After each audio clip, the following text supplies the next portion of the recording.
ಕಂಪನಾಂಕಿಗಳೇ ನಮಸ್ಕಾರ. ತ್ರಿಕಾಲಗಳು ಅಥವಾ 4 ಕಾಲಗಳು, ಚತುರ್ಕಾಲಗಳು ಅಂತ ಹೇಳ್ತೀವಲ್ವಾ.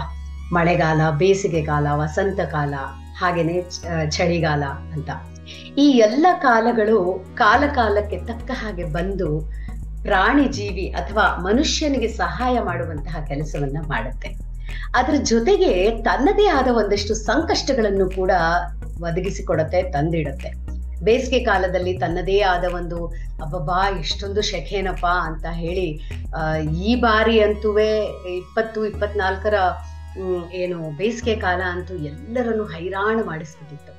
ರೋಗಗಳು ಒಂದಷ್ಟು ಆಯಾ ಕಾಲಕ್ಕೆ ತಕ್ಕ ಹಾಗೆ ಬರುವಂಥದ್ದು ಪ್ರಕೃತಿಯ ನಿಯಮ. ಹೌದು, ನಾವು ನಮಗೆ ಅರಿವಿದ್ದೋ ಅರಿವಿಲ್ಲದೆಯೋ ತಂದುಕೊಳ್ಳುವ ಸಂಕಷ್ಟಗಳಿಂದ ಈ ರೋಗಗಳ ಮಟ್ಟವನ್ನ, ರೋಗಗಳ ಸಂಖ್ಯೆಯನ್ನ ಕೂಡ ನಾವು ಜಾಸ್ತಿ ಮಾಡ್ಕೊತಾ ಹೋಗ್ತೀವಿ.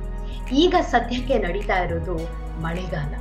ಈ ಮಳೆಗಾಲದಲ್ಲಿ ಬರುವಂತಹ ರೋಗಗಳ ಬಗ್ಗೆ ಸ್ಪೆಷಲಿ ಇವಾಗಂತೂ ಮೇ, ಜೂನ್, ಜುಲೈ ಈ ತಿಂಗಳಲ್ಲಿ ಬೆಂಗಳೂರಿನಲ್ಲಿ ಅಂತಾನೆ ಅಲ್ಲ, ಇಡೀ ಕರ್ನಾಟಕದಲ್ಲಿ ಡೆಂಗು ಜ್ವರ ಅನ್ನೋದು ತುಂಬಾ ಕಾಣಿಸ್ಕೊಳ್ತಾ ಇದೆ. ಹಾಗಾಗಿ ಈ ಮಳೆಗಾಲದಲ್ಲಿ ಬರಬಹುದಾದಂತಹ ರೋಗಗಳ ಬಗ್ಗೆ ಒಂದಷ್ಟು ಪರಿಚಯ ಮಾಡಿಕೊಡೋಣ. ಮತ್ತೆ ಅದನ್ನ ತಡೆಗಟ್ಟೋದು ಹೇಗೆ, ಅದಕ್ಕೆ ಪರಿಣಾಮಕಾರಿಯಾದ ಚಿಕಿತ್ಸೆ ಹೇಗಿರಬಹುದು, ಇದೆಲ್ಲದಕ್ಕೂ ಮಾಹಿತಿ ಮಾಡಿಕೊಡೋದಕ್ಕೆ ಇವತ್ತು ನಮ್ಮ ಜೊತೆ ಇರ್ತಾರೆ ಡಾಕ್ಟರ್ ಸುಜಾತ ಅವರು. ಡಾಕ್ಟರ್ ಸುಜಾತ ಅವರು ಅಟ್ ಪ್ರೆಸೆಂಟ್ ಕನ್ಸಲ್ಟಿಂಗ್ ಫಿಸಿಷಿಯನ್ ಆಗಿ ಸೌಖ್ಯ ಹಾಸ್ಪಿಟಲ್ ಅಲ್ಲಿ, ಅಂದ್ರೆ ವಿದ್ಯಾರಣ್ಯಪುರ, ಬೆಂಗಳೂರಿನ ವಿದ್ಯಾರಣ್ಯಪುರದಲ್ಲಿರುವ ಸೌಖ್ಯ ಆಸ್ಪತ್ರೆಯಲ್ಲಿ ಕೆಲಸ ಮಾಡ್ತಿದ್ದಾರೆ. ಜೊತೆಗೆ ತಮ್ಮದೇ ಆದ ಕ್ಲಿನಿಕ್ ಕೂಡ, ಸೂರ್ಯಾಂಶ್ ಅಂತ ಕ್ಲಿನಿಕ್ ಕೂಡ, health care and diagnostic centre ಅನ್ನೋದನ್ನ ದೇವಿನಗರ, ಅದು ಕೂಡ ಬೆಂಗಳೂರಿನ ದೇವಿನಗರದಲ್ಲಿ ನಡೆಸ್ತಾ ಇದ್ದಾರೆ. ಬನ್ನಿ ಅವ್ರ ಜೊತೆ ಮಾತಾಡೋಣ. ಅವರು ಏನ್ ಹೇಳ್ತಾರೆ ಈ ಒಂದು ಏನು ಮಳೆಗಾಲದ ರೋಗಗಳ ಬಗ್ಗೆ, ಅದನ್ನ ತಡೆಗಟ್ಟೋದು ಹೇಗೆ, ಹಾಗೇನೆ ಅದನ್ನ ನಿವಾರಿಸಿಕೊಳ್ಳುವಂತಹ ಚಿಕಿತ್ಸೆಗಳು ಯಾವ ರೀತಿಯಲ್ಲಿ ಈಗ ಸದ್ಯಕ್ಕೆ ಅವೈಲಬಲ್ ಇದೆ, ಅದನ್ನ ಹೇಳ್ತಾರೆ. ನೋಡೋಣ.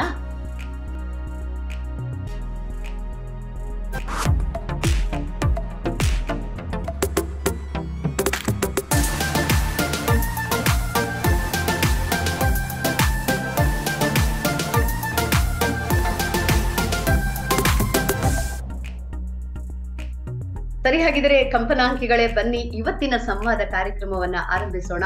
ಡಾಕ್ಟರ್ ಸುಜಾತ ಅವರು ನಮ್ಮ ಜೊತೆ ಇದ್ದಾರೆ. ನಾನು ಆಗ್ಲೇ ಹೇಳಿದ ಹಾಗೆ ಇವತ್ತು ಮಳೆಗಾಲದಲ್ಲಿ ಬರುವಂತಹ ಕಾಯಿಲೆಗಳು, ರೋಗಗಳ ಬಗ್ಗೆ ಮಾಹಿತಿಯನ್ನ ಮಾಡ್ಕೊಳ್ತಾ ಇದ್ದಾರೆ.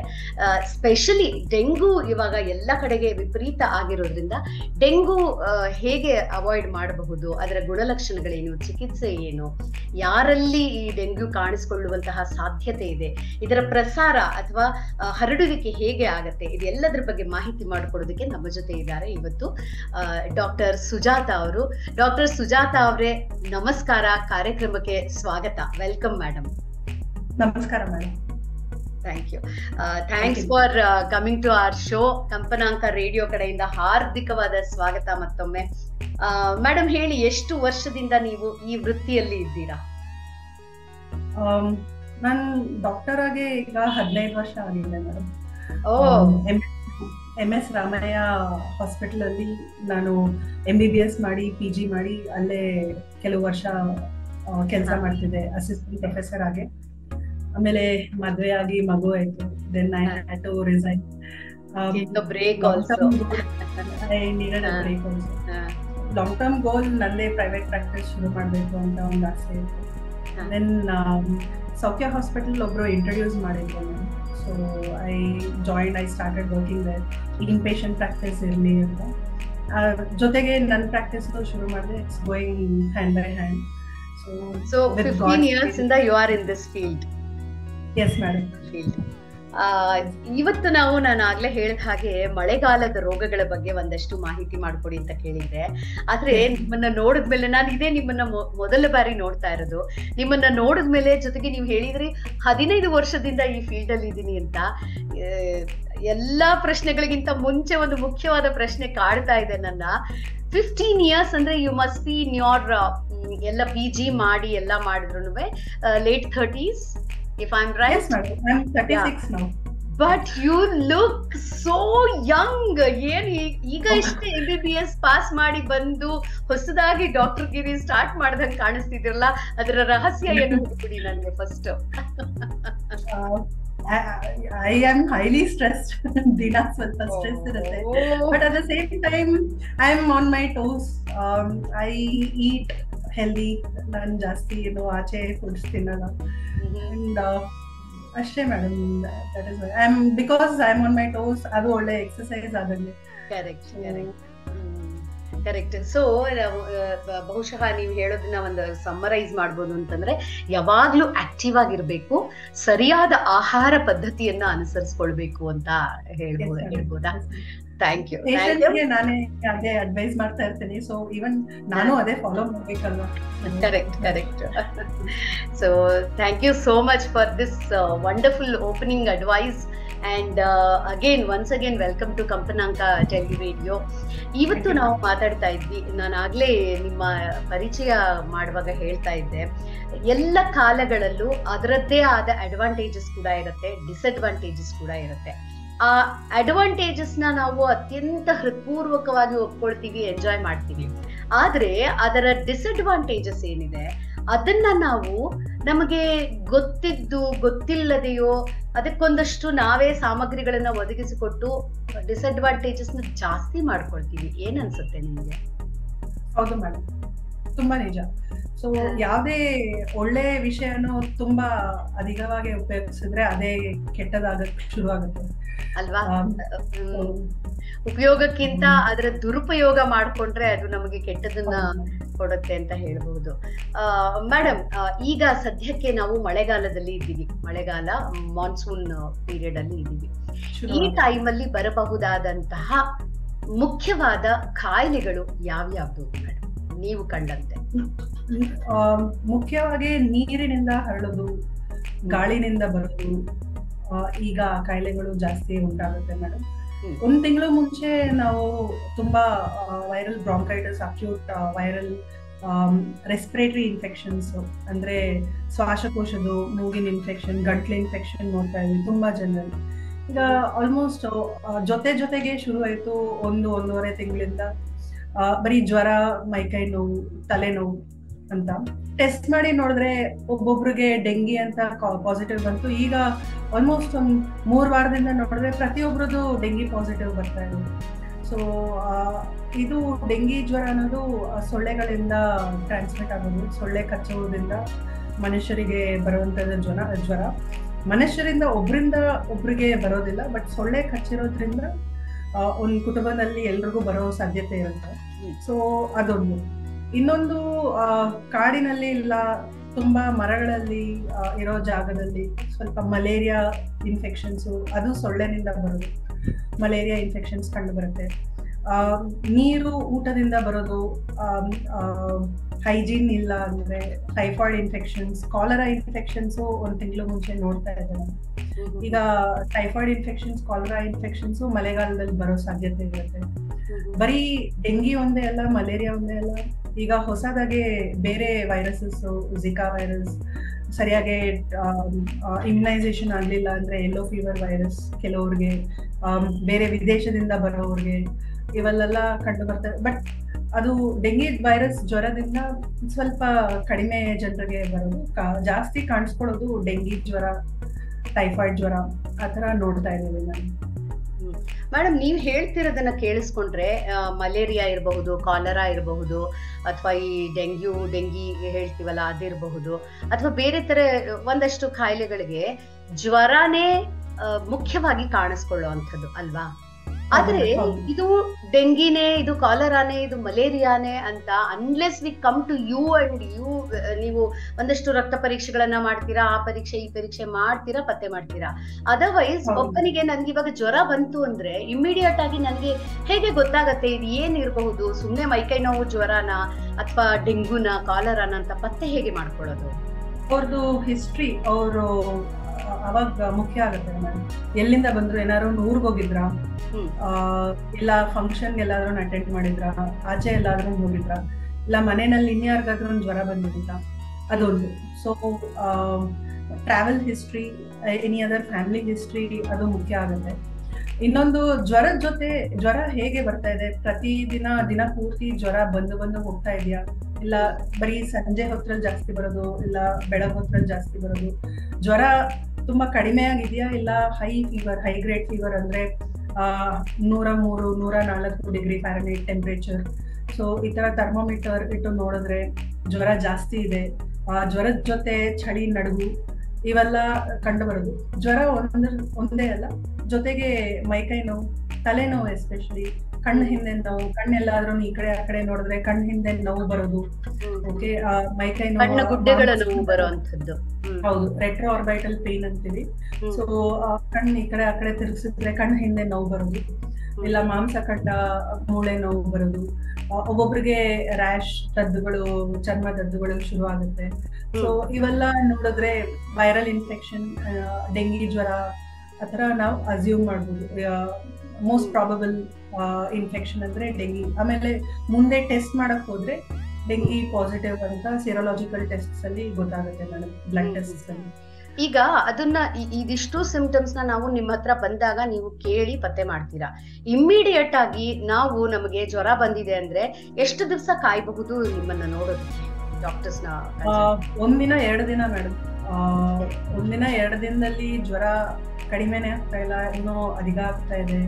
ಜೊತೆಗೆ ತುಂಬಾ ವಾಂತಿ, ಹೊಟ್ಟೆ ನೋವು, ಒಬ್ಬೊಬ್ರು ತುಂಬಾ ಸುಸ್ತಾಗಿ ಮಲ್ಗೆ ಇದ್ದಾರೆ. ಆಮೇಲೆ ಅವರು ತಲೆ ಚಕ್ಕರ್ ಆಗ್ತಾ ಇದೆ, ಉಸಿರಾಟ ಕಷ್ಟ ಆಗ್ತಾ ಇದೆ, ಕೆಮ್ಮು ಶುರು ಆಗ್ತಾ ಇದೆ. ಇವೆಲ್ಲ ಕೆಲವೊಂದು ವಾರ್ನಿಂಗ್ ಸೈನ್ಸ್ ಅಂತ ಹೇಳ್ತೀವಿ. ಸೊ ಡೆಂಗಿ ಜ್ವರದ ಕೆಲವೊಂದು ಸ್ಟೇಜಸ್ ಇರುತ್ತೆ ma'am. So probable dengue without warning science, dengue with warning science ಅಂತ ಈಗ 2009 ಇಸ್ವಿನಲ್ಲಿ WHO ಹೊಸ ಗೈಡ್ಲೈನ್ಸ್ ಕೊಟ್ಟಿದ್ದಾರೆ. ಅದು ಡೆಂಗಿ ವಿತೌಟ್ ವಾರ್ನಿಂಗ್ ಸೈನ್ಸ್ ಅಂದ್ರೆ ಬರೀ ಜ್ವರ, ತಲೆನೋವು, ವಾಂತಿ, ಮಾಂಸಖಂಡ ನೋವು ಆತರ ಬರೋದು dengue without warning science. Dengue with warning science ಅಂದ್ರೆ ಅದ್ ನೀವು ಹಾಸ್ಪಿಟಲ್ ಬರಲೇಬೇಕು, ಅಡ್ಮಿಷನ್ ಒಬ್ಬೊಬ್ರಿಗೆ ಬೇಕೇ ಬೇಕಾಗುತ್ತೆ, ಇಲ್ಲ IV ಫ್ಲೂಯಿಡ್ಸ್, IV ಮೆಡಿಕೇಶನ್ಸ್ ಕೊಟ್ಟು ಮನೆಗೆ ಹೋಗೋ ತರ ಅದು ಅವಾಗ ಸ್ಟೇಜಿಂಗ್ ಮಾಡ್ತೀವಿ. ಅದು ವಿತ್ ವಾರ್ನಿಂಗ್ ಸೈನ್ಸ್ ಅಂದ್ರೆ ಅವ್ರಿಗೆ ಕೆಮ್ಮು ಶುರು ಆಯ್ತು, ಆಮೇಲೆ ವಾಂತಿ, ತುಂಬಾ ವಾಂತಿ ಬರ್ತಾ ಇದೆ, ಒಂದ್ ದಿನಕ್ಕೆ 3-4 ಸಲ ವಾಂತಿ, ತುಂಬಾ ಹೊಟ್ಟೆ ನೋವು, ಮಲ್ಗೆ ಇದ್ದಾರೆ, ಆಮೇಲೆ ತಲೆ ಚಕ್ಕರ್ ಆಗ್ತಾ ಇದೆ. ಸೊ ಇವೆಲ್ಲ ವಾರ್ನಿಂಗ್ ಸೈನ್ಸ್. ಕೈ ಕಾಲ್ ಊತ ಬರೋದು, ಸ್ವೆಲ್ಲಿಂಗ್ ಆಗೋದು, ಆಮೇಲೆ ಕೆಂಪಾಗಿ ರ್ಯಾಶ್ ಬಂದಿರೋದು, ಪಿನ್ ಪಾಯಿಂಟ್ ಹೆಮೊರೇಜಸ್, ಪೆಟಿಕೇಲ್ ರ್ಯಾಶ್ ಅಂತ ಹೇಳ್ತೀವಿ. ಅವೆಲ್ಲ ಅದ್ರೂ ಕೈಯಲ್ಲಿ ಕಾಲಲ್ಲಿ ಕಂಡು ಬಂತು ಅಂದ್ರೆ ಇವೆಲ್ಲ ಹೆಮೊರೇಜಸ್ ಅಂತ ಹೇಳ್ತೀವಿ. ಅದು ಚರ್ಮ ದದ್ದುಗಳು, ಮಾಮೂಲಿ ಅಲರ್ಜಿ ತರ ಅಲ್ಲ. ಏನಾದ್ರು ಪ್ಲೇಟ್ಲೆಟ್ ಕಡಿಮೆ ಆದ್ರೆ ಈ ಪೆಟಿಕಲ್ ಹೆಮೊರೇಜಸ್ ಅಂತ ಹೇಳ್ತೀವಿ ಇಂಗ್ಲಿಷ್ ನಲ್ಲಿ. ಅದು ಕೈನಲ್ಲಿ, ಕಾಲ್ನಲ್ಲಿ, ಡಿಪೆಂಡೆಂಟ್ ಏರಿಯಾಸ್ ನಲ್ಲಿ ಪಿನ್ ಪಾಯಿಂಟ್ ಅಂದ್ರೆ ಚಿಕ್ಕದು 1 ಮಿಲಿಮೀಟರ್ 2 ಮಿಲಿಮೀಟರ್ ಸೈಜ್ ಅಷ್ಟು ಕೆಂಪಾಗೆ ರ್ಯಾಶ್ ಕಂಡು ಬರೋದು. ಸೊ ಆಮೇಲೆ ಇಚ್ಚಿಂಗ್ ಏನಾದ್ರು ಆಗ್ತಾ ಇದೆಯಾ ಅವೆಲ್ಲ ಕಂಡು ಬಂದ್ರೆ ತಕ್ಷಣ ಬರ್ಬೇಕು ಹಾಸ್ಪಿಟಲ್ಗೆ. ಅವಾಗ ಬ್ಲಡ್ ಟೆಸ್ಟ್ ಮಾಡಿ ಇವ್ರು ಏನ್ ಸ್ಟೇಜ್, ವೈಟಲ್ಸ್ ಎಲ್ಲ, BP, ಪಲ್ಸ್ ಎಲ್ಲ ಮಾನಿಟರ್ ಮಾಡಿ ಏನ್ ಸ್ಟೇಜ್ ಅಲ್ಲಿ ಇದ್ದಾರೆ, ಇವ್ರಿಗೆ ಅಡ್ಮಿಷನ್ ಬೇಕಾ, IV ಫ್ಲೂಯಿಡ್ಸ್ ಎಲ್ಲ ಕೊಡ್ಬೇಕಾ, ಇಲ್ಲ ಕೊಟ್ಬಿಟ್ಟು ಮನೆಗೆ ಹೋಗಿ ಮತ್ತೆ ಬರೋದಾ, ಇಲ್ಲ ಅಡ್ಮಿಷನ್ ಮಾಡಿ ನೋಡ್ಕೋಬೇಕಾ, ಇದು ಸ್ಟೇಜಿಂಗ್ ಮಾಡ್ಬೋದು ನಾವು. ಸೊ ಒಬ್ಬೊಬ್ರು ಮುಂಚೆ ಒಂದ್ಸಲ ಡೆಂಗಿ ಇನ್ಫೆಕ್ಷನ್ ಆಗಿ 2ನೇ ಸಲ ಬರೋರು ಅವ್ರಿಗೆ ತುಂಬಾ ರಿಸ್ಕ್ ಇರುತ್ತೆ, ಕ್ರಿಟಿಕಲ್ ಫೇಸ್. ಹಾಗೂ ಬರುತ್ತಾ? ಒಂದ್ಸತಿ ಬಂದ್ರೆ ಅದು ಕೆಲವು ರೋಗಗಳಿಗೆ ಹೇಳ್ತಾರಲ್ವಾ, ಒಂದ್ಸತಿ ಅಟ್ಯಾಕ್ ಆದ್ರೆ ಅದು ಇಮ್ಯುನಿಟಿ ಡೆವಲಪ್ ಆಗುತ್ತೆ, ಅದೇ ರೋಗ ಮತ್ತೆ ಬರೋದಿಲ್ಲ ಅಂತ. ಆದ್ರೆ ಈ ಡೆಂಗಿ ಹಾಗೆ ಬರೋದಕ್ಕೆ ಸಾಧ್ಯತೆ ಇದೆ ಅಂತ. ಡೆಂಗಿದು ವಿಶೇಷ ಏನಂದ್ರೆ ಒಂದ್ಸಲ ಬಂದಿದ್ದು ಇದರಲ್ಲಿ 4 ವೈರಸ್ ಟೈಪ್ಸ್ ಇದೆ ಮೇಡಮ್. ಡೆಂಗಿ ವೈರಸ್ 1, 2, 3, 4 ಅಂತ. ಒಬ್ರಿಗೆ ಒಂದ್ಸಲ first time dengue virus 1 infection ಆಗಿದ್ರೆ ಅವ್ರಿಗೆ 2ನೇ ಬಾರಿ 1 ಇನ್ಫೆಕ್ಷನ್ ಆದ್ರೆ ಅವ್ರಿಗೆ ಇಮ್ಯುನಿಟಿ ಬೆಳೆದಿರುತ್ತೆ. ಅದೇ ಸೆಕೆಂಡ್ ಸಬ್ ಟೈಪ್ ಇಲ್ಲ ಥರ್ಡ್ ಸಬ್ ಟೈಪ್ ಬಂದ್ರೆ ಸ್ವಲ್ಪ ಇಮ್ಯುನಿಟಿ ಕಡಿಮೆ ಇರುತ್ತೆ, ಮತ್ತೆ ಇನ್ಫೆಕ್ಷನ್. ಒಬ್ಬ ಮನುಷ್ಯನಿಗೆ 4 ಬಾರಿ ಡೆಂಗಿ ಬರುವಂತಹ ಸಾಧ್ಯತೆಗಳು ಇರುತ್ತೆ ಮೇಡಮ್, ಇರುತ್ತೆ. ಅದನ್ನು 1.5 ವರ್ಷದ ಒಳಗಡೆ ಮತ್ತೆ ಜ್ವರ ಬಂತು, ಡೆಂಗಿ ಇನ್ಫೆಕ್ಷನ್ ಬಂತು ಅಂದ್ರೆ ಸ್ವಲ್ಪ ಇಮ್ಯುನಿಟಿ ಬೆಳೆದಿರುತ್ತೆ. ಬಟ್ 1.5 ವರ್ಷ ಮೇಲೆ ಮತ್ತೆ ಇನ್ಫೆಕ್ಷನ್, ಡೆಂಗಿ ಜ್ವರ ಬಂತು ಅಂದ್ರೆ ಅವ್ರು ಕ್ರಿಟಿಕಲ್ ಆಗ್ಬಿಡ್ತಾರೆ. ಅವಾಗ ಇಮ್ಯುನಿಟಿ ಕಡಿಮೆ ಆಗುತ್ತೆ. ಈ ಡೆಂಗಿ ಜ್ವರದ್ದು ಇಮ್ಯುನಿಟಿ 1.5 ವರ್ಷ 2 ವರ್ಷ ತನಕನೇ ಮ್ಯಾಕ್ಸಿಮಮ್ ಇರುತ್ತೆ. ಅದ್ರ ಮೇಲೆ ಮತ್ತೆ ಡೆಂಗಿ ಜ್ವರ ಬಂತು, ಅದೇ ವೈರಸ್ ಅಟ್ಯಾಕ್ ಆಯ್ತು ಅಂದ್ರೆ ಅವ್ರಿಗೆ ಪ್ರೆಸೆಂಟೇಷನ್ ಸ್ವಲ್ಪ ಕ್ರಿಟಿಕಲ್ ಆಗಿರ್ತಾರೆ. So dengue virus severe dengue ಅಂತ ಹೇಳ್ತೀವಿ, ಡೆಂಗಿ ವಿತ್ ವಾರ್ನಿಂಗ್ ಸೈನ್ಸ್ ಹಾಗೆ ಬಂದ್ಬಿಡ್ತಾರೆ. ಈಗ ಫಸ್ಟ್ನೇ ಬಾರಿ ಇನ್ಫೆಕ್ಷನ್ ಆಗಿರೋರು ಬರೀ ಜ್ವರ, ತಲೆನೋವು, ಮೈಕೈ ನೋವು ಅಂತ ಬಂದಿರ್ತಾರೆ. Those are mild infections, mild symptoms. But ಒಬ್ಬೊಬ್ರು ಈ 2ನೇ ಬಾರಿ ಆಗಿರೋರು 1.5 ವರ್ಷ, ನನ್ಗೆ 2 ವರ್ಷ ಮುಂಚೆ ಡೆಂಗಿ ಬಂತು ಮತ್ತೆ ಇವಾಗ ಬಂದಿದೆ, ಅವರು ವಾಂತಿ, ತುಂಬಾ ಹೊಟ್ಟೆ ನೋವು, ರ್ಯಾಶ್, ಕೈಕಾಲೆಲ್ಲ ಊತಾಗಿರುತ್ತೆ. BP ನೋಡಿದ್ರೆ ಒಂದು ಪಲ್ಸ್ ಪ್ರೆಷರ್ ಅಂತ ಚೆಕ್ ಮಾಡ್ತೀವಿ, ಅವು ಕಡಿಮೆ ಆಗಿರುತ್ತೆ. ಸೊ ಇವೆಲ್ಲ with warning sign severe dengue ಆ ತರ ತೋರಿಸ್ಕೊಳ್ತಾರೆ. ಸೊ ಅವ್ರನ್ನ ಬೇಗ ರಿಸಸಿಟೇಟ್ ಮಾಡ್ಬೇಕು. IV fluid resuscitation, supportive medicines ಕೊಡ್ಬೇಕಾಗುತ್ತೆ. ಡೆಂಗಿ ವೈರಲ್ ಇನ್ಫೆಕ್ಷನ್ಗೆ ಆಕ್ಚುಲಿ ಆಂಟಿವೈರಸ್ ಅನ್ನೋದು ಏನು ಇಲ್ಲ, ಮೇನ್ ಆಗಿ ಸಪೋರ್ಟಿವ್ ಮೆಡಿಕೇಶನ್ಸ್ ಕೊಡಬೇಕು. IV fluid management is very crucial at certain time limits. ಆಮೇಲೆ ಅವ್ರಿಗೆ ಜ್ವರ ಬಂದಾಗೆಲ್ಲ ಪ್ಯಾರಾಸಿಟಮಾಲ್ ಕೊಡೋದು, ವಾಂತಿಗೆ ಗ್ಯಾಸ್ಟ್ರೈಟಿಸ್ ಮೆಡಿಸಿನ್ಸ್ ಕೊಡೋದು, ಇವು ಮುಖ್ಯ. ಬಟ್ ಮೇನ್ ಆಗಿ IV ಫ್ಲೂಯಿಡ್ಸ್ ಕೊಡ್ಬೇಕು, ಅದರಿಂದ ಪೇಷಂಟ್ಸ್ ಬೇಗ ಗುಣ ಆಗ್ತಾರೆ ಅಂತ ಉದ್ದೇಶ. ಈಗ ನೀವ್ ಹೇಳಿದ್ರಿ ಎಷ್ಟೊಂದು ಸೈನ್ಸ್ ಇರುತ್ತೆ ಡೆಂಗಿ ಜ್ವರಕ್ಕೆ ಅಂತ. ಅದೇ ರೀತಿ ಮಲೇರಿಯಾ, ಕಾಲರಾ ಅವುಗಳಿಗೂ ಕೂಡ ಒಂದಷ್ಟು ಲಕ್ಷಣಗಳು ಇದ್ದೇ ಇರುತ್ತೆ. ಜ್ವರ ಎಲ್ಲದ್ರಲ್ಲೂ ಹೇಗೆ ಡಿಫ್ರೆನ್ಶಿಯೇಷನ್ ಹೇಗೆ ಮಾಡ್ಕೊಳ್ಳೋದು? ನನಗೆ ಡೆಂಗಿ ಬಂದಿದ್ಯಾ, ಮಲೇರಿಯಾನ ಆಗಿರೋದು, ಕಾಲರಾನ ನನಗೆ ಹೆಂಗೆ ಗೊತ್ತಾಗತ್ತೆ? ಈಗ ಡೆಂಗಿ ಬಗ್ಗೆ ಮುಖ್ಯವಾಗಿ ಮಾತಾಡ್ತಿರುವಾಗ ಹೇಳ್ಬೇಕಂದ್ರೆ ಪ್ರತಿದಿನ ಜ್ವರ ಒಬ್ಬೊಬ್ರಿಗೆ ಬರುತ್ತೆ. ಆಮೇಲೆ 2 ದಿನ ಆದ್ಮೇಲೆ ಜ್ವರ ಬಿಡುತ್ತೆ.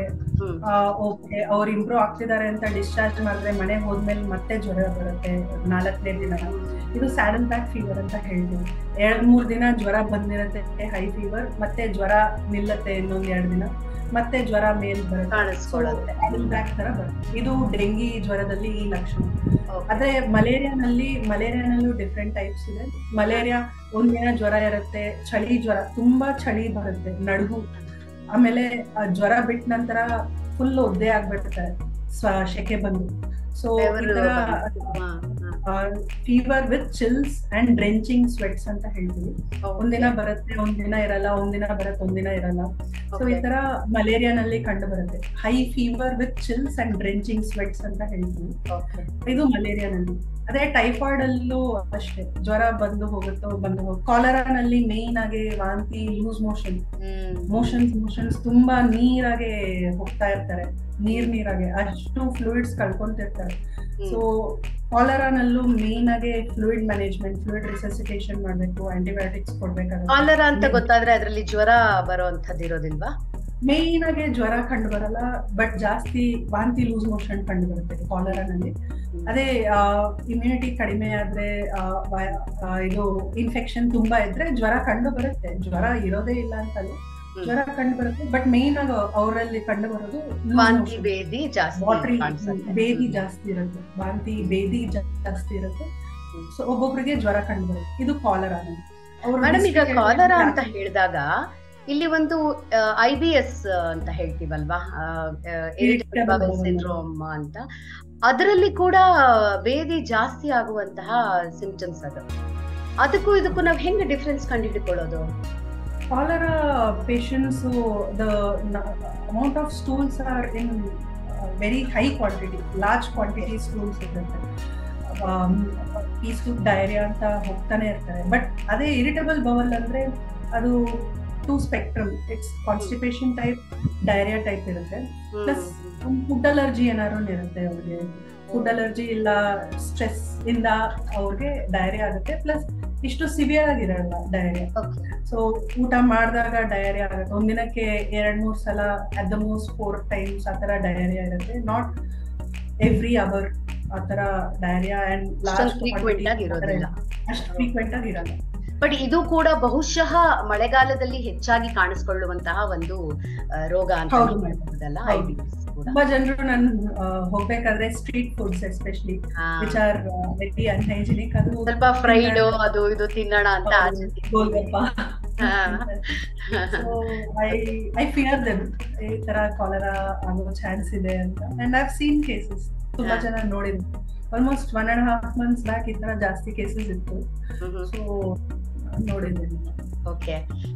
ಸೊ ಮತ್ತೆ ನಾವು ಈಗ ಹೆಚ್ಚು ಪ್ರಚಲಿತದಲ್ಲಿರುವಂತಹ ಡೆಂಗಿಗೆ ವಾಪಸ್ ಬಂದ್ರೆ, ಇದಕ್ಕೆ ನಿಯಂತ್ರಣ ಅನ್ನೋದು ಹೇಗೆ? ಅದರಲ್ಲೂ ಡೆಂಗಿಯಲ್ಲಿ ಸಾಯ್ತಾ ಇದ್ದಾರೆ ಜನಗಳು ಅಂತ, ಪ್ರಾಣ ಕಳ್ಕೊಳ್ತಿದ್ದಾರೆ ಅನ್ನೋಷ್ಟು ಸಿವಿಯಾರಿಟಿ ಹೋಗಿರ್ಬೇಕಾದ್ರೆ ಇದನ್ನ ಹೇಗೆ ಕಂಟ್ರೋಲ್ ಮಾಡಬಹುದು? ಒಂದು, ಸೊಳ್ಳೆಯಿಂದ ಕಚ್ಚಿಸ್ಕೊಳ್ಳೋದನ್ನ ಅವಾಯ್ಡ್ ಮಾಡ್ಕೊಳ್ಳುವಂಥದ್ದು. ಅವಾಯ್ಡ್ ಮಾಡ್ಬೇಕು. ಅದರ ಜೊತೆಗೆ ನಾವ್ ಇನ್ನೇನೆಲ್ಲ ಪ್ರಿಕಾಷನರಿ ಮೆಥಡ್ಸ್ ತಗೊಳ್ಬಹುದು ಮೇಡಮ್? ಓಕೆ. ಎಸ್ಪೆಷಲಿ ಮಕ್ಕಳು, ಆಮೇಲೆ ವಯಸ್ಸಾದವರು ಮೋಸ್ಟ್ ಆಫ್ ದಮ್, ಜೊತೆಗೆ ಡಯಾಬಿಟಿಸ್, BP ರೋಗಗಳಿರುತ್ತೆ. ಏನಾದ್ರು like cancer, kidney disease, some disease ಇರುತ್ತೆ. ಅವ್ರ ಇಮ್ಯುನಿಟಿ ಕಡಿಮೆ ಇರುತ್ತೆ. ಚಿಕ್ಕ ಮಕ್ಕಳಿಗೂ ಇಮ್ಯುನಿಟಿ ಕಡಿಮೆ ಇರುತ್ತೆ. ಅವ್ರಿಗೆ ಡೆಂಗಿ ಇನ್ಫೆಕ್ಷನ್ ಬಂದ್ರೆ ಸಿವಿಯರ್ ಆಗಿ ಕಾಣಿಸ್ಕೊಳ್ಳುತ್ತೆ. ಸೊ ಈ ಸಿಂಪ್ಟಮ್ಸ್ ನ ಅವ್ರು ಗುರ್ತಿಟ್ಬೇಕು, ಪಬ್ಲಿಕ್ ಅವೇರ್ನೆಸ್ ಇರ್ಬೇಕು. ಸೊ ಡೆಂಗಿ ಫಸ್ಟ್ ಸೊಳ್ಳೆ ಕಚ್ಚಿಸ್ಕೋಬಾರ್ದು. ಸೊಳ್ಳೆ ಯಾವಾಗ ಜಾಸ್ತಿ ಕಚ್ಚಿಸ್ಕೊಳ್ತಾರಂದ್ರೆ ಡೇ ಟೈಮ್, ಹಗಲೊತ್ತರಲ್ಲಿ. ಈ ಸೊಳ್ಳೆ ತುಂಬಾ ಮನೆ ಒಳಗಡೆ ಇರುತ್ತೆ. ಆ ಸೊಳ್ಳೆ ನೋಡೋದಕ್ಕೂ ಅದೊಂಥರ ಬೆಳ್ಳಗೆ ಕಪ್ಪಗೆ ಗೆರೆಗಳಿರುತ್ತೆ ಆ ಸೊಳ್ಳೆ ಮೇಲೆ. ಸೊ ಆ ಸೊಳ್ಳೆ ಕಚ್ಚಿಸ್ಕೋಬಾರ್ದು. ಆಮೇಲೆ full hand sleeves, full pants ಹಾಕೋಬೇಕು, ನೆಟ್ಸ್ ಹಾಕೋಬೇಕು. ಇದು ಪ್ರಿವೆಂಟಿವ್ ಮೆಷರ್ಸ್. ಡೆಂಗು ಬಂದ ನಂತರ ಜ್ವರ ಏನಾದ್ರು ಬಂದು ತೋರ್ಸ್ಕೋಬೇಕು. ಅಟ್ಲೀಸ್ಟ್ ಒಂದ್ 2 ದಿನ ಮನೆಯಲ್ಲಿ ಜ್ವರಕ್ಕೆ ಔಷಧಿಗಳು ತಗೊಂತಿದ್ದಾರೆ. ಡೋಲೋ, ಪ್ಯಾರಾಸಿಟಮಾಲ್ ಮಾತ್ರೆ, ORS ನೀರು ಕುಡಿತಿದ್ದಾರೆ, ರೆಸ್ಟ್ ತಗೊಂತಿದ್ದಾರೆ ಅಂದ್ರೆ ಪರವಾಗಿಲ್ಲ. ಬಟ್ 2 days ಆದ ನಂತರ, 2 ದಿನ ಆದ ನಂತರನು ಜ್ವರ ಇನ್ನೂ ಸಿವಿಯರ್ ಆಗಿ ಬರ್ತಿದೆ ಅಂದ್ರೆ ಹಾಸ್ಪಿಟಲ್ ಬರ್ಬೇಕು. ಅಟ್ಲೀಸ್ಟ್ ಡಾಕ್ಟರ್ ಒಂದ್ಸಲ ಚೆಕ್ ಮಾಡ್ಬೇಕಾಗತ್ತೆ ಅವ್ರ ವೈಟಲ್ಸ್. ಸೊ ವೈಟಲ್ಸ್ ಚೆಕ್ ಮಾಡುವಾಗ one main important factor is tourniquet test ಅಂತ ಒಂದು ಮಾಡ್ತೀವಿ. ಅದು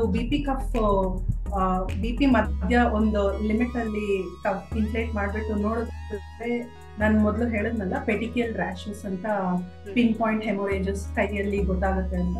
ಅದೇನಾದ್ರು 10ಗಿಂತ ಮೇಲೆ ಒಂದು ಸರ್ಕಲ್ ಅಲ್ಲಿ ಗೊತ್ತಾದ್ರೆ ಅದು ಪಾಸಿಟಿವ್ ಟೋರ್ನಿಕೆ ಟೆಸ್ಟ್ ಅಂತ ಹೇಳ್ತೀವಿ. ಇವ್ರಿಗೆ ಡೆಂಗಿ ಜ್ವರ ಇರಬಹುದು ಅಂತ. ಇನ್ನೊಂದು ಮಾಮೂಲಿ BP ಚೆಕ್ ಮಾಡುವಾಗ this one low pulse pressure ಅಂತ ಹೇಳ್ತೀವಿ. ಸೊ ಲೋ ಪಲ್ಸ್ ಪ್ರೆಷರ್ ಅನ್ನೋದು ಏನಂದ್ರೆ the difference between systolic and diastolic pressure ಅದು 20 mm ಗಿಂತ ಕಡಿಮೆ ಬಂದಾಗ ಇವ್ರಿಗೆ ಸಿವಿಯರ್ ಡೆಂಗಿ ಬರೋ ಸಾಧ್ಯತೆ ಇರುತ್ತೆ ಅಂತ. ಸೊ IV ಫ್ಲೂಯಿಡ್ಸ್ ಬೇಗ, ಡ್ರಿಪ್ಸ್ ಹಾಕೋದೆಲ್ಲ ಬೇಗ ಶುರು ಮಾಡ್ಕೋಬೇಕು, ಇವ್ರನ್ನ ಅಡ್ಮಿಟ್ ಮಾಡ್ಕೋಬೇಕು. ಸೊ ಈ ಸಮಯದಲ್ಲೇ ಅವ್ರಿಗೆ ಒಳ್ಳೆ ಟ್ರೀಟ್ಮೆಂಟ್ ಕೊಟ್ರೆ ಆ ಸಿವಿಯರ್ ಸ್ಟೇಜ್ ಹೋಗೋದು ಕಡಿಮೆ ಆಗುತ್ತೆ. So identification of this dengue with warning sign ಬೇಗ ಡಾಕ್ಟರ್ ಹತ್ರ ಬಂದು ತೋರಿಸ್ಕೊಳ್ಳೋದು ಅತಿ ಮುಖ್ಯ ಮ್ಯಾಮ್. ಸೊ ಇದು ನ್ಯೂಸ್ ನಲ್ಲಿ ನೋಡೋದು, ತುಂಬಾ ಜನರು ಡೆಂಗಿನಿಂದ ಸಾಯೋದು, ಇವೆಲ್ಲ ಸ್ವಲ್ಪ ಲೇಟ್ ಆಗಿ ಬಂದಿದ್ದು. ಹಾಸ್ಪಿಟಲ್ ಡಾಕ್ಟರ್ ಹತ್ರ ತೋರಿಸ್ಕೊಳ್ಳೋಕೆ ಕನ್ಸಲ್ಟೇಷನ್ ಲೇಟ್ ಆಗಿ ಬಂದಿದ್ದಕ್ಕೆ, ಸರಿಯಾಗಿ ಟ್ರೀಟ್ಮೆಂಟ್ ತಗೊಳ್ದೇ ಇದ್ದಿದ್ದಕ್ಕೆ, ಇವರಿಂದ most of the mortality is. So dengue ಜ್ವರ ಏನಾದ್ರು ಸೊಳ್ಳೆ ಕಚ್ಚಿದಾಗ ಬಂದ್ರೆ ಬೇಗ ಒಂದ್ 2 ದಿನದಲ್ಲೇ ಹಾಸ್ಪಿಟಲ್ ಬರ್ಬೇಕು. ಸೊ ಇದನ್ನ ನೀವು ಬೆಳಗ್ಗಿನ ಹೊತ್ತು ಕಚ್ಚುವಂತಹ ಸೊಳ್ಳೆಯಿಂದ ಬರುವ ರೋಗ ಡೆಂಗಿ. ಹಗಲೊತ್ತರಲ್ಲಿ ಕಚ್ಚೋ ಸೊಳ್ಳೆ ರೋಗ, ಅದು ಮನೆ ಒಳಗಡೆ ಕಚ್ಚಿಸ್ಕೊಳ್ಳೋದು ಸೊಳ್ಳೆ ಡೆಂಗಿ ಜ್ವರ ಮೋಸ್ಟ್ಲಿ ಮಾಡಿ. ಮನೆ ಒಳಗಡೆ ಆರ್ ಇಂಡೋರ್ಸ್, ಆಫೀಸಸ್, ಇವೆಲ್ಲ ಡೆಂಗಿ ಜ್ವರ. ಅಂದ್ರೆ ಇದು ಮನೆಯೊಳಗೆ ಆಗುವಂತಹ ಸೊಳ್ಳೆಗಳು. ಪ್ರಾಬಬ್ಲಿ ಏನೋ ಒಂದು ಗಿಡ ಇಟ್ಟಿರ್ತೀವಿ, ಅದಕ್ಕೆ ನೀರ್ ಹಾಕಿರ್ತೀವಿ, ಅಲ್ಲಿ ಬರುವಂತಹ ಸೊಳ್ಳೆಗಳು. ಓಕೆ. ಸೊ ನೀವ್ ಹೇಳ್ತೀರಾ ಮನೆ ಒಳಗಡೆ ಪ್ಲಸ್ ಹೊರಗಡೆ ಕಾಂಪೌಂಡ್ ಅಲ್ಲಿ ಕೂಡ ನಾವು ಪಾಟ್ ಗಳಲ್ಲಿ ಅದ್ರ ಕೆಳಗಡೆ ಒಂದು ಪ್ಲೇಟ್ ಇಟ್ಟು ನೀರ್ ಹಾಕಿಟ್ಟಿರ್ತೀವಿ, ಅದಕ್ಕೂ ಕೂಡ ಬರುವಂತಹ ಚಾನ್ಸಸ್ ಇರುತ್ತೆ. ಅದನ್ನೆಲ್ಲ ಕೇರ್ಫುಲ್ ಆಗಿ ನೋಡ್ಬೇಕು. ಅವಾಗ ಕ್ಲೀನ್ ಮಾಡ್ತಾ ಇರ್ಬೇಕು, ರೀಪ್ಲೇಸ್ ಮಾಡ್ಬೇಕು ನೀರು. ಅಟ್ಲೀಸ್ಟ್ ಒಂದು 3-4 ದಿನ ಬೇಕಾಗುತ್ತೆ ಸೊಳ್ಳೆ ಅದರ ಮೊಟ್ಟೆ ಇಟ್ಟು ಇನ್ನೊಂದು ಸೊಳ್ಳೆ ಬೆಳೆಯೋದಕ್ಕೆ. ಸೊ ಆ ನೀರು 1 ವಾರ ಅಷ್ಟು ಬಿಟ್ಟಿರ್ಬಾರ್ದು, ಬೇರೆ ಬೇರೆ ನೀರಾಗಿ ಚೇಂಜ್ ಮಾಡ್ತಾ ಇರ್ತೀವಿ. ನೀರು ಇದ್ರೆ ಸೊಳ್ಳೆ ಬರುತ್ತೆ ಅಂತಲ್ಲ, ಆ ನೀರ್ ಹಳೆ ನೀರು ಇರ್ಬಾರ್ದು. ಸೊ ಚೇಂಜ್ ಮಾಡ್ತಾ ಇದ್ವಿ. ಹಳೆ ನೀರು ಪ್ಲಸ್ ನಿಂತ ನೀರು, ಬಹುಶಃ ಈ ಪ್ಲೇಟ್ ಅಲ್ಲಿ ಎಲ್ಲ ಕಡೆ ನೀರು ಅಲ್ಲಿ ಲಾರ್ವಾ ಆಗಿ ಅದು ಸೊಳ್ಳೆ ಆಗಿ ಕಚ್ಚೋ ಸಂಭವ ಜಾಸ್ತಿ ಇರುತ್ತೆ. ಇನ್ನು ಈ ಮಲೇರಿಯಾದಲ್ಲೂ ಸೊಳ್ಳೆ ಕಚ್ಚುವಂತಹ ಸಾಧ್ಯತೆನೆ, ಅದು ಹೊರಗಡೆನೂ ಕಚ್ಚಿಸ್ಕೊಂಡು ಬರುವಂತಹ ಸೊಳ್ಳೆಯಿಂದ ಬರುತ್ತಾ? ಅದು ಕೂಡ ಮನೆ ಒಳಗಿನ ಸೊಳ್ಳೆನೇನಾ? ಮನೆ ಒಳಗಡೆನೆ ಇರುತ್ತೆ, ಬಟ್ ಹೊರಗಡೆ ಜಾಸ್ತಿ ಮೇಡಮ್, ಎಲ್ಲಿ ಗಿಡ ಮರಗಳಿರುತ್ತೆ, ಕಾಡು, ಅವ್ರಿಗೆ ಎಲ್ಲ ಮಲೇರಿಯಾ ಎಂಡಮಿಕ್ ಪ್ಲೇಸಸ್. ಸೊ ಅವು ಅಲ್ಲೆಲ್ಲ ಮಲೇರಿಯಾ ತುಂಬಾ ಇರುತ್ತೆ. ಈಗ ಬಹುಶಃ ಈ ಪಾರ್ಕ್ಗಳಲ್ಲಿ ಹೆಚ್ಚಿನ ಸಂಖ್ಯೆಯಲ್ಲಿ ಗಿಡ ಮರಗಳಿರುತ್ತೆ, ಅಲ್ಲಿ ವಾಕ್ ಹೋಗೋರು, ವಯಸ್ಸಾದವರು, ಮಹಿಳೆಯರು ಸಂಜೆ ಹೊತ್ತು ವಾಕ್ ಹೋಗ್ತಾರೆ, ಮಕ್ಕಳು ಆಟಕ್ಕೆ ಹೋಗ್ತಾರೆ, ಅವ್ರಿಗೆಲ್ಲ ಬಹುಶಃ ಒಂದು ಸಲಹೆ ಕೊಡ್ಬೋದು ಅಂದ್ರೆ ಏನ್ ಹೇಳ್ತೀರಾ ನೀವು? Full hand sleeves, full length pants ಹಾಕೋಬೇಕು, ಸಾಕ್ಸ್ ಹಾಕೊಂಡು ನಡಿಬೇಕು. ಆಮೇಲೆ ಏನಾದ್ರು ಮಸ್ಕಿಟೋ ರಿಪೆಲೆಂಟ್ ಕ್ರೀಮ್ಸ್ ಅಂತ ಬರುತ್ತೆ, ಲೈಕ್ ಓಡೋಮೋಸ್, ಅವು ಹಚ್ಕೋಬೇಕಾಗುತ್ತೆ. ಆದಷ್ಟು ಆಚೆ ಹೋಗೋದು ತುಂಬಾ ಇರಬಾರ್ದು. ಇಲ್ಲ ಮಸ್ಕಿಟೋ ರಿಪೆಲ್ಲಿಂಗ್ ಪ್ರೊಟೆಕ್ಟಿವ್ ಮೆಷರ್ಸ್ ಈ ತರ ತಗೊಂಡ್ರೆ. ನೀವು ಮಸ್ಕಿಟೋ ರಿಪೆಲೆಂಟ್ ಅಂತ ಹೇಳಿದಾಗ ಈ ಪ್ರಶ್ನೆ ಕೇಳಲೇಬೇಕು. ಈಗ ನಾವು ಆದಷ್ಟು ಎಲೆಕ್ಟ್ರಾನಿಕ್ ಇದ್ರದ್ದು ಹಾಕ್ತೀವಲ್ವಾ, ಲಿಕ್ವಿಡ್ ಮಸ್ಕಿಟೋ ರಿಪೆಲೆಂಟ್, ಅದು ಎಷ್ಟರ ಮಟ್ಟಿಗೆ ಸೇಫ್? ಅದರಲ್ಲಿರುವಂತಹ ಕೆಮಿಕಲ್ಸ್ ಬೇರೆ ರೀತಿಯ ಕಾಂಪ್ಲಿಕೇಶನ್ಸ್ ಉಂಟು ಮಾಡಬಹುದಾ ಅಂತ? ಅದು ಕಂಟಿನ್ಯೂಸ್ ಆಗಿ ನಾವು ಆಕ್ಟಿವ್ ಅಲ್ಲೇ ಇಟ್ಟಿದ್ರೆ, ಆನ್ ಮಾಡಿ ಇಟ್ಟಿದ್ರೆ, ಅದು ಚಿಕ್ಕ ಮಕ್ಕಳು ಹುಟ್ಟಿದ ಮಗು ಹತ್ರ ಇಟ್ರೆ ಸ್ವಲ್ಪ ಕಾಂಪ್ಲಿಕೇಶನ್ಸ್ ಆಗಬಹುದು. But it is relatively safe. Vaporiser ಇಂದ ಅಷ್ಟು ಹತ್ರ ಇರೋದು ಬೇಡ, ಸ್ವಲ್ಪ ದೂರದಲ್ಲಿ ಇಟ್ಟರೆ ಪರವಾಗಿಲ್ಲ. ಅದು ಮತ್ತೆ ಈ ಕಾಯಿಲ್ಗಳು ಹಚ್ತೀವಿ ನೋಡಿ, ಸೊಳ್ಳೆ ಬತ್ತಿ ಕಾಯಿಲ್ಸ್, ಅದು ಹೇಗೆ? ಅದು ಸ್ವಲ್ಪ ರೆಸ್ಪಿರೇಟರಿ ಪ್ರಾಬ್ಲಮ್ಸ್ ಉಂಟು ಮಾಡುತ್ತೆ, ಲೈಕ್ ಹೊಗೆಯಿಂದ, ಬಹುಶಃ ಹೊಗೆಯಿಂದ. ಹೌದು madam. And even sprays also, spray ಹೊಡೆದಾಗೆಲ್ಲ ಅಲ್ಲೇ ಇರಬಾರ್ದು, ಆಚೆ ಇರಬೇಕು. ಒಂದು 15-20 ನಿಮಿಷ ಆಚೆ ಇರಬೇಕು ಬೇರೆ ಕಡೆ. ಆಮೇಲೆ ಫ್ಯಾನ್ ಹಾಕಿ ಹೊರಗಡೆ ಹೋದ್ರೆ ಮಸ್ಕಿಟೋ ಇರಲ್ಲ, ಸ್ಪ್ರೇನು ಇನ್ಹೇಲ್ ಮಾಡಲ್ಲ. ಮತ್ತೆ ಈಗ ಮೈ ಮೇಲೆ ಅಥವಾ ಬಟ್ಟೆ ಮೇಲೆ ನಾವು ಸ್ಪ್ರೇ ಮಾಡ್ಕೊಳ್ಬಹುದು ಮಸ್ಕಿಟೋ ರೆಪೆಲೆಂಟ್ಸ್, ಅಂತವೆಲ್ಲ ಮಾರ್ಕೆಟ್ ಅಲ್ಲಿ ಬಂದಿದೆ. How safe is that? ಕೆಲವ್ರಿಗೆ ಅಲರ್ಜಿ ಆಗುತ್ತೆ ಮೇಡಮ್. ಸೊ ಆತರ ಸ್ಪ್ರೇ ಹೊಡ್ಕೊಂಡಾದಾಗ ನಮಗ್ ಗೊತ್ತಿರಲ್ಲ.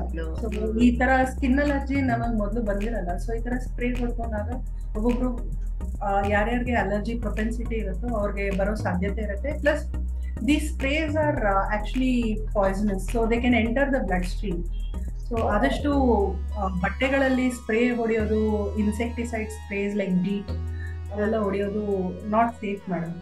So there are other alternatives like oils, certain oils like eucalyptus oil, neem ತೈಲ, ಯುಕಲಿಪ್ಟಸ್ ತೈಲ, ಬರುತ್ತಲ್ಲ ಕೈಗೆ ಮೈಗೆ ಹಚ್ಕೊಳಕ್ಕೆ, ಓಡೋಮಸ್ ತರ ನೀವಾಗ್ಲೇ ಮೆನ್ಷನ್ ಮಾಡಿದಾಗೆ ಅಂತ ಹಚ್ಕೊಂಡ್ರೆ ಅದ್ರಲ್ಲೂ ಡೀಟ್ ಇರುತ್ತೆ ಮೇಡಮ್. ಸೊ ಚಿಕ್ಕ ಮಕ್ಕಳು ಲೆಸ್ ದೆನ್ 5 years ಅವ್ರಿಗೆಲ್ಲ unsafe. So you can go for alternatives, herbal alternatives. ಆಮೇಲೆ ಆದಷ್ಟು ಆಚೆ ಹೋಗೋದು ಬಿಡಬಾರ್ದು, ಫುಲ್ ಸ್ಲೀವ್, ಈ ತರ ಮೆಷರ್ಸ್ ಮಾಡಬೇಕು. ಮತ್ತು Odomos I wouldn't recommend to less than 5 years. ಬಹುಶಃ ರಾತ್ರಿ ಮಲ್ಕೊಳ್ಬೇಕಾದ್ರೆ ಸೊಳ್ಳೆ ಪರದೆ ಹಾಕೊಂಡು ಮಲ್ಕೊಳ್ಳೋ ಅಂಥದ್ದು, ಅದನ್ನೆಲ್ಲ ಮಾಡಿದ್ರೆ ಅವಾಗ ಬೆಡ್ಗೆ ಸ್ಕ್ರೀನ್ ಬರುತ್ತೆ, ಬೆಡ್ ನೆಟ್ಸ್ ಬರುತ್ತೆ. ಇಲ್ಲ ಈಗ ಡೋರ್ಸ್ ಗೆಲ್ಲ ನೆಟ್ಸ್ ಬರುತ್ತೆ. ಸೊ ಅದನ್ನ ಮ್ಯಾಗ್ನೆಟ್ ಆಗಿ ಸೊ ಅದ್ ಮಾಡ್ಬೋದು.